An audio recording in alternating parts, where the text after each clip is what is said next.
What's going on, friends? My name is M228, and welcome back to another episode of The Legend of Zelda Majora's Mask for the Nintendo 3DS. We're off last time. We got through the Snowhead Temple, and now in this part, oh gosh, we're going to be exploring around this mountain area, the northern mountain area, now that spring has finally came by out of this eternal winter that the Gorons had to suffer through.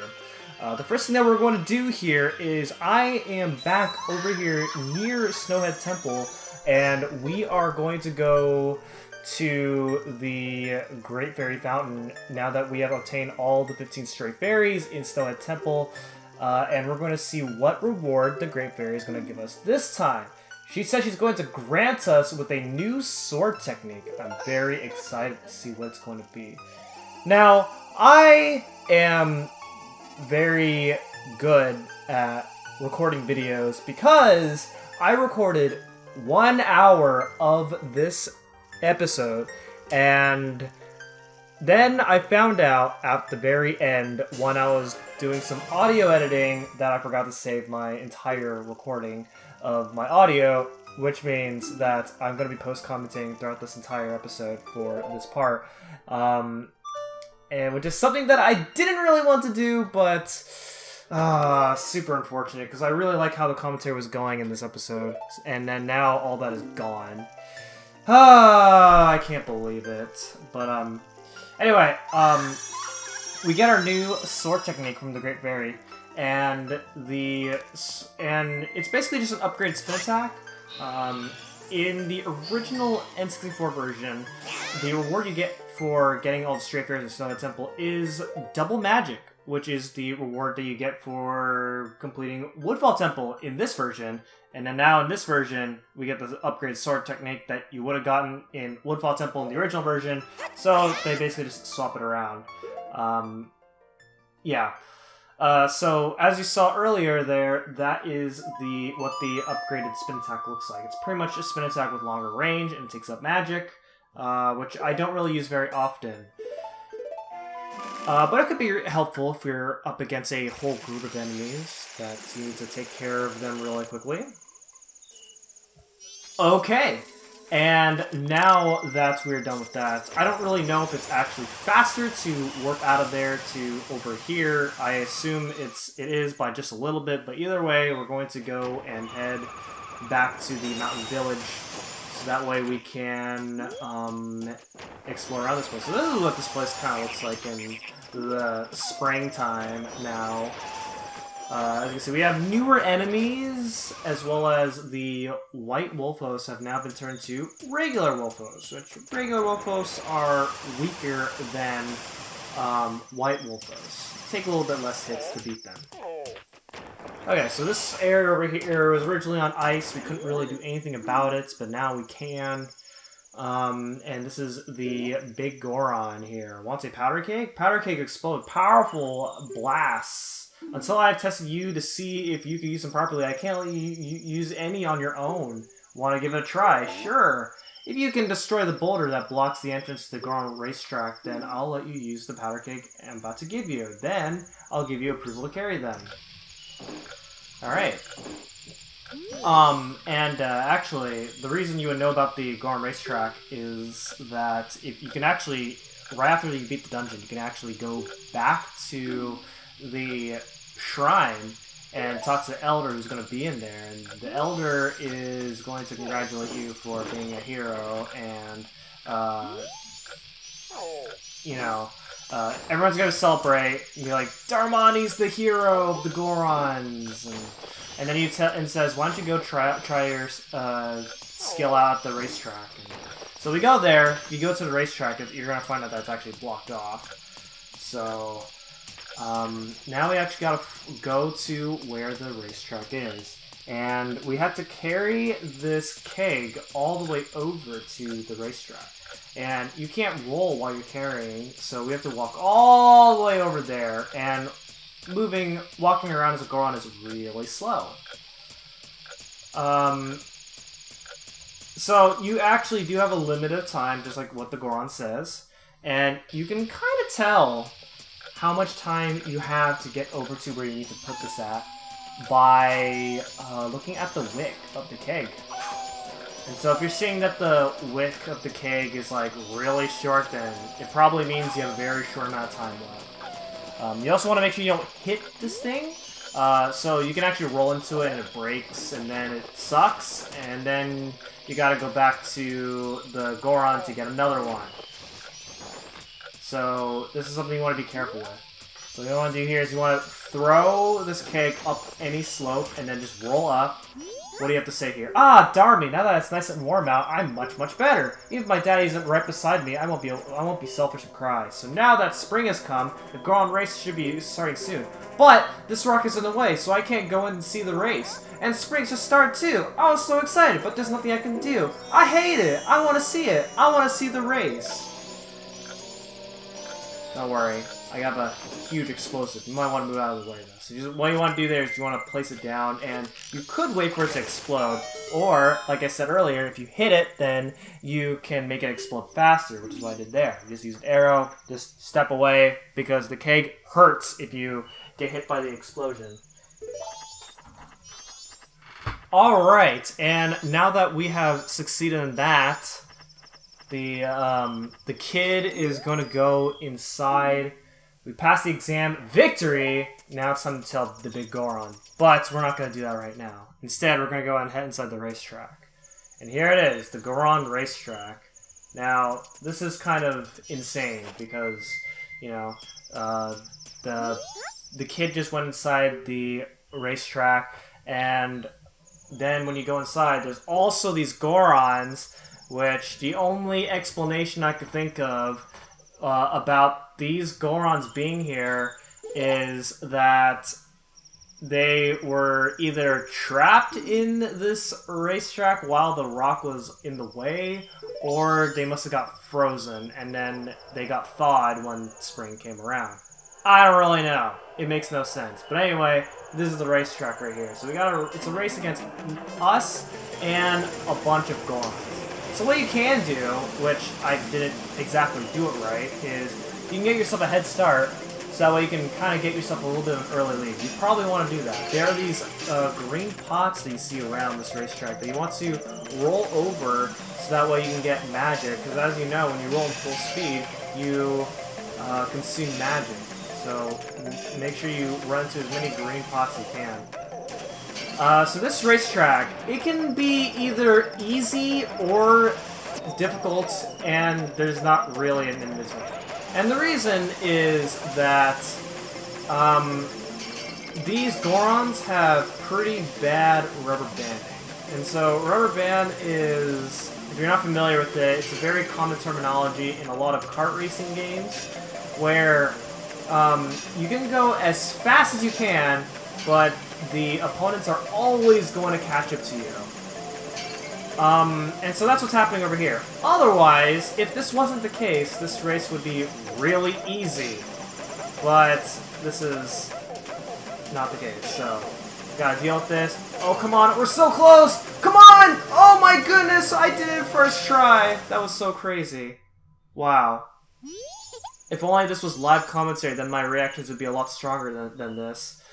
There we go. And so our award for winning the race is gold dust. But more importantly, we get ourselves an empty bottle.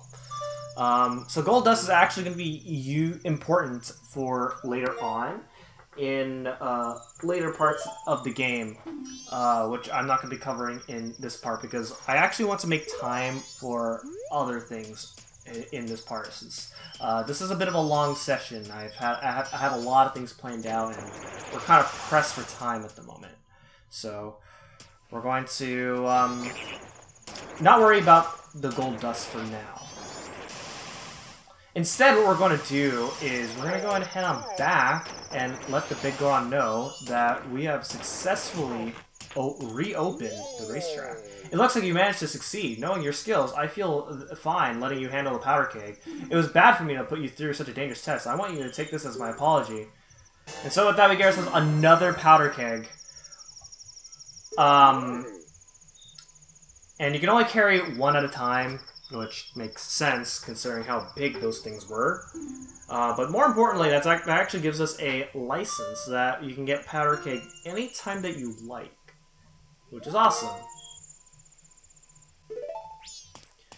Alright, and so with that, that's not really everything that I want to do around this area. There's a couple more things that I want to do, but we can't actually do it right now with our current situation. So instead what we're going to do here is we're going to go ahead and go somewhere else.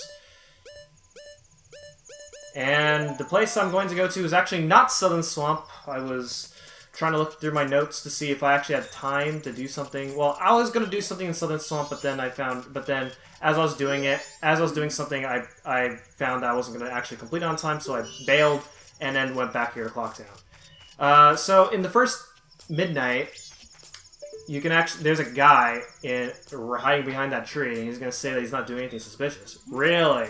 I'm sure hiding behind a tree is pretty suspicious. So, I don't know what the deal with that is. There's a lady there who's just casually taking a walk. Oh wait, but what's happening here?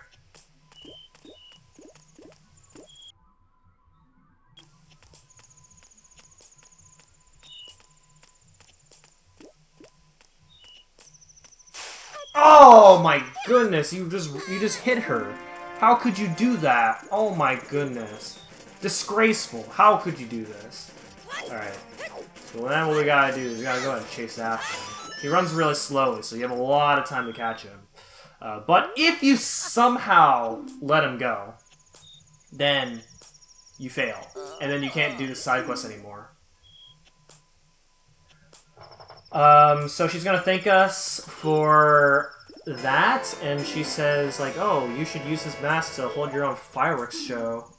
That's great, but I don't personally want to hold my own fireworks show. I don't think I would be able to hold my own fireworks show without, you know, causing an accident, basically. Let's just say that. But yeah, so we get the blast mask, which is another mask that we obtained. And the blast mask allows you to basically just explode. And you explode in your own face. It hurts. But you get a really huge radius for the explosion. So it can be pretty situational depending on how you see it. So yeah. So by successfully saving her, she says that she's going to stock up her bombs tomorrow, but we can really do this like now, which is what I'm about to do here. So go to the bomb shop here in West Clocktown, and then there's actually something waiting for us. So, as you can see, we have a big bomb bag for a whopping 90 rupees. So you go ahead and buy it, and you can actually buy this bomb bag before getting the regular bomb bag, and so you would automatically have the upgraded bomb bag, and just skip in the regular bomb bag. But due to the route that I'm taking, I wasn't able to really obtain that until now. But there we go. And then there's also bomb chews. You don't really need them now. In fact, I'm positively sure bomb chews are very much optional in this game. But since, you know, this is a 100% playthrough, we gotta get bomb chews. So there we go. Alright, and so while we are here in Clocktown, there's actually something I actually want to show off while we're here, and that is one pretty good way of getting rupees. And the one really good way of getting rupees is by heading over here in East Clocktown. And again, you don't have to do this, but if you want rupees, then this will save you a ton of hassle farming. So just go ahead and do a roll jump so that way you can get across that very large gap. Jump across all those things that are sticking out of the wall, climb up, and then you are on the rooftop of some of these buildings, and then there's a treasure chest awaiting for us right over here. And our reward for heading all the way over here is a silver rupee, which is worth 100 rupees. It is amazing. So every time you want to go back in time, back to the first day, that is 100 free rupees that you can get right there every single time. And the next thing that we're going to do is, now that we got the big bomb bag, we're going to go ahead and head over here. You want to make sure you have 200 rupees, because I'll give you my biggest bomb bag, regularly priced at 1,000 rupees. In return, you'll give me your big bomb bag and just 200 rupees. That's right. He's going to give you the biggest bomb bag for a low price of 200 rupees. So you need the adult's wallet for this right here. And so you get the biggest bomb bag, which means that now we have the maximum capacity that we could carry for bombs, which is 40 bombs. That's great. It's a lot of bombs that we're going to work with, which is going to be pretty important for us. And of course you have to talk to him as a deck hero, otherwise he's not going to do business with you. That's just how it goes. Okay. And so with that, it is time to move on to doing something else. Alright, and so, back over here in the Southern Swamp, you kind of missed this, but I actually cut out maybe 10 minutes of the video. And that's because what I did was I did a few things here in Southern Swamp, as well as recomplete Woodfall Temple. Now, this is... I don't believe I explained this the first time that we went back in time, but when you warp back in time, you lose basically... Well, you not only lose all your items, but... well, all your capacity for... all the quantities of your items. You lose all that, but then also everything that you have previously done... will all reset, which unfortunately also includes when you have saved an area and they are in their saved state. So if I were to go back to Woodfall, then you would see that Woodfall is poisonous again. And so I had to actually complete Woodfall Temple in order to do this side quest right here. You have to, the poison water has to, the Southern Swamp has to be fresh and not poisonous in order to actually do this. Conveniently, if you're going to redo a dungeon, there is a warping portal right in the beginning of the dungeon that will take you straight to the boss, so all you have to do is just refight the boss. In my case, I have to refight Adalwa, which is not hard. Okay, now that if we talk to Kume in, after completing Woodfall Temple, then she will give us this nice little minigame for us to play here. And what we have to do is, she's going to be flying around as we're riding this boat, and she's going to have a target hanging from her. The goal is to shoot her target and not her, which can sometimes be easy to do, to accidentally hit Kume, and you want to not hit her too many times. Otherwise, if that happens, then she's gonna kick you out of the minigame, and then you gotta try again, and that's not fun. The objective is to get 20 targets, so once you have hit 20 targets, then you can just chillax as you go through the ride, but since there's no real way to kind of skip this ride, what just happened there? That was some... The camera just like flipped on me, and now I have to... move my DS, please! Move my DS, there you go! Okay. But yeah, since there's no real way of, you know, skipping this once you've succeeded, nice to just try to see how many points you can get. This minigame in the original version is really hard if you're manually aiming, but since this is Majora's Mask 3D and the 3DS has gyro aiming, then look how easy I am making this. Man, all you people playing along with me on the original version, man, you guys are so jealous. You're screaming in jealousy that I can do this so easily. Oh, it's the second day already. How awesome. Oh no! Don't hit her. Oh my goodness. That was insane. Yeah, it's kind of one of the downsides of mashing arrows. Thankfully, you have infinite arrows during this minigame, so you can just mash arrows all you like. So it gives you plenty of opportunities to rack up as many points as you can. And oh my god, look at this, ladies and gentlemen. 55 points? Wow. This is insane. I bet you people playing the original N64 version could not even get close to my whopping high score of 55. Alright, and so our reward for succeeding in getting 20 plus points, which I absolutely decimated, you get an empty bottle. In the original version, your reward is a heart piece instead. So, where's the other heart piece now? We gotta find a heart piece somewhere else. I don't know. I don't know. Kind of a strange change, but yeah, that's, well, it's one of the rather strange changes that they made in this version. Kind of makes 100% a little bit different, you know? Alright, so we're done with that, and now it is time to do something else. Now, while we are here, may as well just do another fun thing. And by fun, I mean, well, it can either be fun or not fun, depending on how you see things, really. Because everybody kind of has their preferences within video games. But since I'm playing on the 3DS version, I'm kind of spoiled, so some of the stuff is kind of easy. Alright, so here's the Swamp Shooting Gallery. It is open between 6 a.m. and 10 p.m. So if you are anywhere outside of those times, then you won't be able to do this minigame.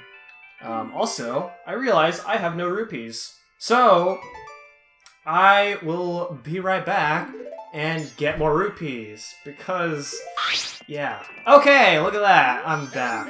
Wow, that's the magic of editing. I didn't even have to say be right back. I don't even know why I'm talking as if this is live commentary. But, anyway, 30 rupees to play this minigame, either 30 or 20. I might be thinking of a different minigame, but either way, this minigame, there's a set of enemies that you have to shoot here. You have, again, just like the minigame that we played with Kume, you have infinite arrows, so you can mash arrows all you like here. So we have to shoot down Deku Scrubs, Gways, which are the birds, more Deku Scrubs, as well as Wolfos. And the goal is to try to hit every single enemy without missing a single time.